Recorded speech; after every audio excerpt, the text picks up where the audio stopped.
On this day in history, we remember the remarkable individuals who shaped our world. Welcome to Who Died Today in History, where we honor their legacies.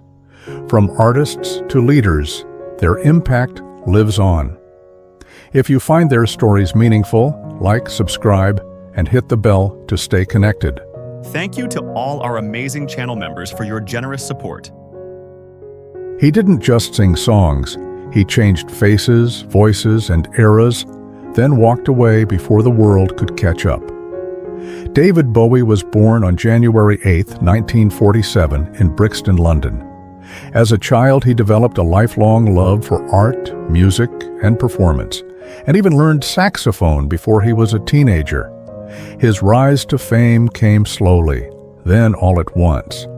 In 1969, Space Oddity turned him into a star, capturing the loneliness and wonder of the space age.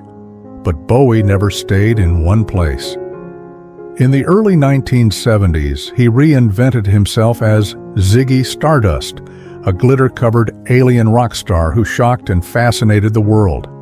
Albums like The Rise and Fall of Ziggy Stardust and The Spiders from Mars Heroes and Let's Dance proved he could move from glam rock to soul, from electronic to pop, without losing his identity. He wasn't following trends, he was creating them. Behind the costumes and characters, Bowie was deeply thoughtful and private.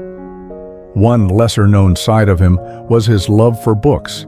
He was an obsessive reader and even created a public list of his favorite novels, ranging from Orwell to Kerouac, showing how much ideas shaped his music. In later years, he stepped away from fame, choosing a quiet family life in New York with his wife Iman and their daughter. David Bowie died on January 10, 2016, just 2 days after his 69th birthday.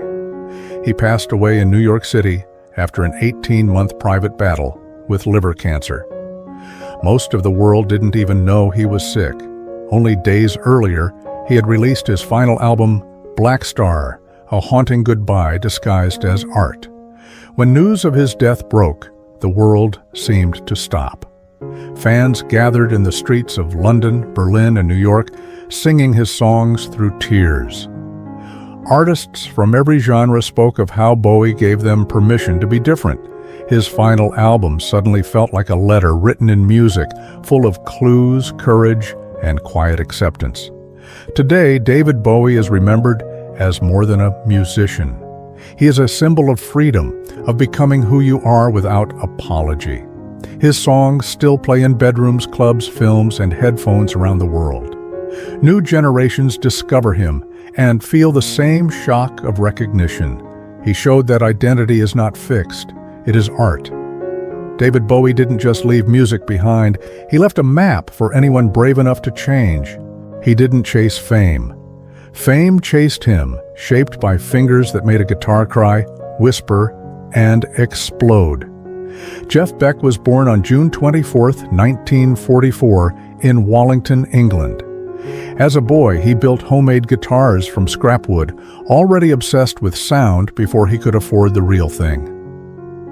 His rise to fame began in 1965 when he joined the Yardbirds, replacing Eric Clapton. Suddenly, rock music sounded sharper, stranger, more dangerous. Songs like Shapes of Things changed how the electric guitar could speak. Later, with the Jeff Beck Group, he helped launch Rod Stewart's career and blended rock with blues and heavy distortion. In the 1970s, he shocked everyone again by turning toward instrumental fusion, winning Grammy Awards for albums like Blow by Blow and Wired. He proved that words were optional when the guitar could tell the story itself. Offstage, Jeff Beck was nothing like a rock star stereotype. He hated the spotlight and avoided celebrity life whenever possible.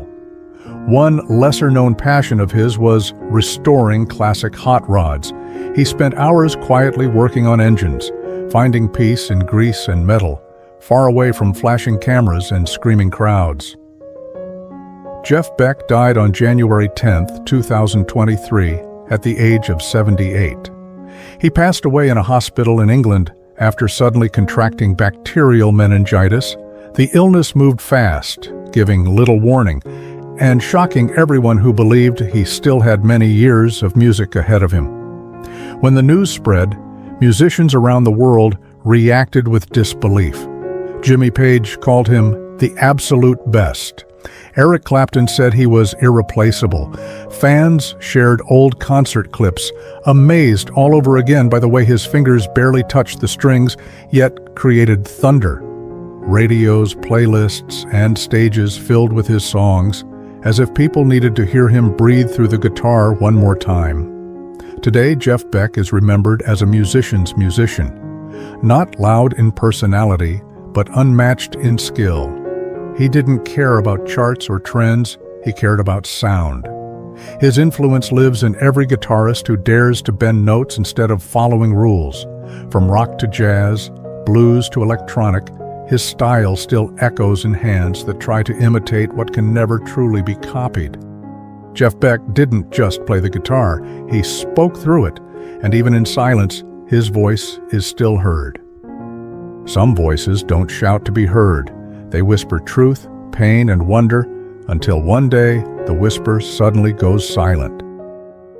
Spalding Gray was born on June 5, 1941, in Barrington, Rhode Island. As a child, he was painfully shy, but he discovered that speaking on stage felt safer than speaking in life. His rise to fame came not through movies first, but through stories.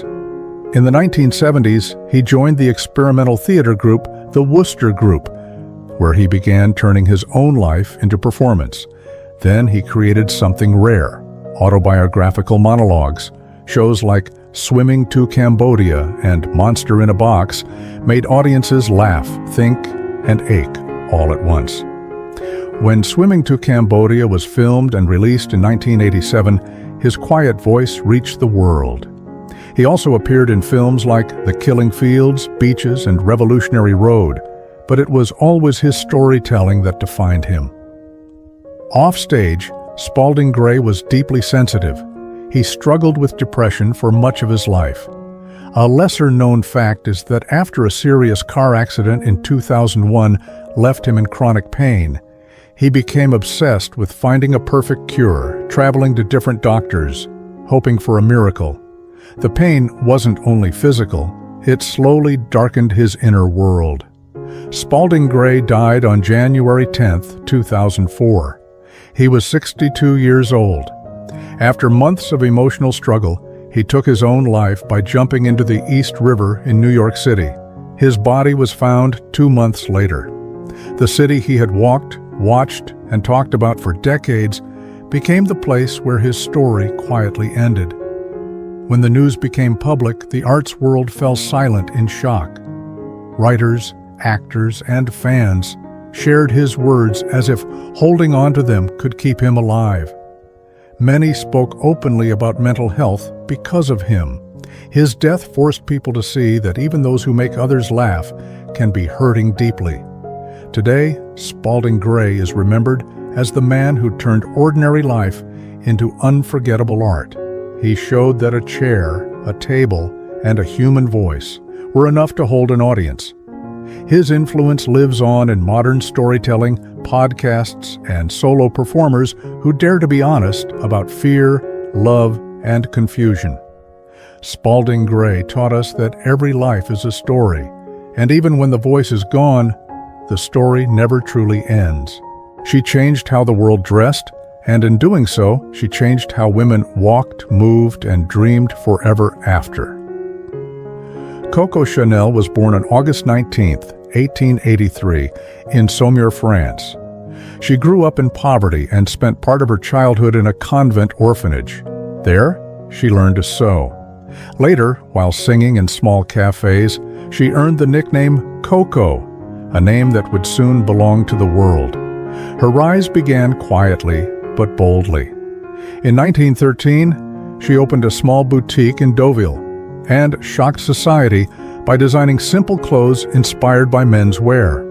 In 1921, she launched Chanel No. 5, a perfume that would become the most famous scent in history. Then, in 1926, She introduced the little black dress, proving that elegance did not need excess. She didn't just follow fashion, she rewrote it. Behind the polished image was a woman shaped by loss. A lesser-known truth is that Chanel never forgot the orphanage that raised her. The strict black and white colors of her childhood later appeared again in her designs. She deeply loved an English businessman, Bowie, and when he died in a car crash, she wore black for years. That grief quietly lived inside her work. Coco Chanel died on January 10, 1971. She was 87 years old. She passed away peacefully from a heart attack in her room at the Hotel Ritz in Paris, the same place she had lived for over 30 years. Even in death, she remained in the city that made her a legend. News of her death spread across the world within hours. Designers, models, and leaders in fashion spoke of her as a revolutionary. Stores placed her photos in windows. Magazines called her the woman who freed women from fashion that felt like a cage. Today, Chanel is more than a name. It is a symbol. Her ideas still shape modern style. Simple lines, comfort, strength, and beauty without apology. Chanel No. 5 is still worn. The little black dress is still a must. Every woman who dresses for herself, not for rules, carries a piece of her spirit. Coco Chanel proved that style is not about clothes. It is about courage, and the courage to become exactly who you are. He made us laugh, made us afraid, and made us remember every scene he touched with honesty and energy, no matter the genre. T.K. Carter was born Thomas Kent Carter on December 18, 1956 in New York City, but he grew up in Southern California. As a boy, he found his voice early, performing stand-up at the age of 12, and even appearing in high school productions like The Odd Couple, hinting at the performer he would become. His rise to fame was steady and diverse. In the late 1970s, he began landing guest roles on television, from Good Times to The Jeffersons, showing a natural comic gift that stood out even in small appearances. But it was his breakout role as Knowles in John Carpenter's 1982 horror classic, The Thing That Etched His Name into pop culture history. That performance, in a film still revered by fans, showcased his ability to balance humor with tension in a chilling, isolated Antarctic nightmare. He didn't stop there. In the 1980s, he became a familiar face on television as Mike Fulton in Punky Brewster, endearing himself to a generation of families. He also brought laughs to the silver screen in films like Runaway Train, Seems Like Old Times, and later voiced an alien in Space Jam. Off-camera, T.K. Carter was thoughtful and grounded. Despite playing characters who often got into trouble, he was known among friends and colleagues for his warmth and professionalism. He never chased stardom, but his versatility, moving easily between comedy, drama, and genre work, made him one of those actors audiences felt they'd always seen, even if they couldn't always place where. T.K. Carter died on January 9, 2026, at the age of 69. He was found at his home in Duarte, California. Authorities confirmed no foul play was suspected, and while the exact cause of death has not yet been released, his passing marks the end of a career that spanned nearly 5 decades. When the news broke, fans, co-stars, and horror and comedy communities reacted with outpourings of affection and disbelief. Social media filled with memories of his unforgettable roles, from the frozen tension of The Thing to the laughter of Punky Brewster. T.K. Carter reminded us that great character acting doesn't just support a story, it makes it unforgettable. She stepped into the shadows of cult cinema, then quietly walked away, leaving behind a face fans would never forget. Tisa Farrow was born on March 22, 1951, in Los Angeles, California. She grew up in a famous family, the younger sister of actress Mia Farrow. But unlike many Hollywood children, Tisa didn't chase the spotlight early. She was shy, thoughtful, and far more interested in learning than in fame. Her rise came in the late 1970s when she moved to Italy and entered the world of European cinema. In 1979, she stunned horror fans with her role in Zombie, directed by Lucio Fulci, a film that became a cult classic. A year later, she starred in Anthropophagus, one of the most controversial horror films ever made.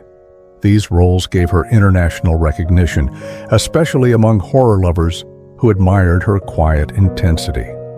Away from the cameras, Tisa was very different from the dark world she acted in. A lesser-known truth is that she eventually left acting entirely to become a nurse. She wanted to help people in real ways, not just tell stories. She lived a quiet life in Vermont, far from fame, caring for patients and building a life that had nothing to do with red carpets. Tisa Farrow died on January 10, 2024. She was 72 years old. She passed away in Vermont after a brief illness. Her death was peaceful, but sudden enough to shock fans who had followed her work for decades. When the news broke, horror communities around the world reacted with sadness. Directors, actors, and fans shared scenes from her films online. Many wrote about how her calm presence made even the darkest stories feel human. For a woman who had avoided fame, she was suddenly everywhere again. Today, Tisa Farrow is remembered as a symbol of cult cinema's golden era. Her films still play at festivals and midnight screenings. Younger fans discover her through streaming and fall in love with the quiet strength in her performances. But she is also remembered for walking away, for choosing a life of service over applause. Tisa Farrow proved that some stars shine brightest when they choose peace over fame, and that kind of light never truly fades. Some comedians make you laugh loudly, others make you laugh without noticing. Tony Rosato did both, and then he was gone. Tony Rosato was born on December 26, 1958, in Ottawa, Canada. As a teenager, he was already known for impressions and voices, making friends laugh in school hallways and local stages. His big break came in the early 1980s when he joined the legendary Canadian comedy group, The Second City. That led him to Saturday Night Live in 1981, where he became part of the show's first major cast shakeup. He later voiced characters on The Smurfs, Beetlejuice, and many other animated shows, but his most famous role came in the 1990s as Luigi, Mario's nervous brother, in the Super Mario Bros. Super Show. For a generation of kids, his voice became part of childhood. Behind the scenes, Tony was gentle, shy, and deeply sensitive. Few people knew how much he struggled with mental health. He loved animals, especially dogs, and often said they understood him better than people did. Comedy was not just his job, it was his way of surviving. Tony Rosato died on January 10, 2017. He was 58 years old. He passed away in his sleep in Toronto from a heart attack. For many fans, the news felt unreal. A man who had filled so many homes with laughter had left quietly, without applause. The reaction was immediate. Fellow comedians shared memories of his kindness. Fans posted old clips, cartoon scenes, and Mario episodes. Many wrote that his voice had shaped their childhood. Others said they only realized how much he mattered after he was gone. Today, Tony Rosato is remembered as one of those hidden legends. Not all was famous in headlines, but unforgettable to those who truly listened. His comedy lives on through reruns, cartoons, and late-night clips shared by fans who refused to let him fade. Tony Rosato showed us that laughter does not always come from confidence. Sometimes it comes from pain turned into kindness, and that kind of laughter never really dies. She turned darkness into glamour, fear into beauty, and silence into mystery. Then, one day, the Queen of Night slipped quietly away. Mila Nurmi was born on December 11, 1922 in Petsamo, Finland. a remote Arctic region. As a child, she loved old movies and strange stories, and she once said she always felt different, like she belonged to another world. Her life changed in the early 1950s when she created the character Vampira. With pale skin, a tiny waist, and a hypnotic stare, she became the host of a late-night horror show in Los Angeles. Vampira quickly became a sensation. She appeared in magazines, attended Hollywood parties, and starred in Ed Wood's cult film Plan 9 from Outer Space. She wasn't just acting, she was becoming a living symbol of Gothic style before the word goth was even popular. Behind the dramatic makeup, Mila was quiet and private. She had famous friends, including James Dean, who admired her deeply. She loved poetry and old Hollywood glamour. But fame did not protect her. After legal battles over the Vampira character, she slowly disappeared from the spotlight, choosing dignity over compromise. Mila Nurmi died on January 10, 2008. She was 85 years old. She passed away in Los Angeles from natural causes after a long period of illness. There were no flashing cameras, no grand farewell, just a quiet ending for a woman who once owned the night. When the news spread, fans of classic horror and underground culture mourned deeply. Tributes appeared online. Old photos of Vampira were shared again. Artists, musicians, and filmmakers thanked her for inspiring everything from Gothic fashion to dark pop culture. Today, Mila Nurmi is remembered as the original Gothic icon. Long before spooky style became trendy, she lived it. Her image shaped Halloween, horror hosting, fashion, and music. Without Vampira, there might never have been Elvira, Gothic models, or dark glamour as we know it. Mila Nurmi proved that being different can change the world. And even in death, her shadow still walks beside us, elegant, silent, and unforgettable.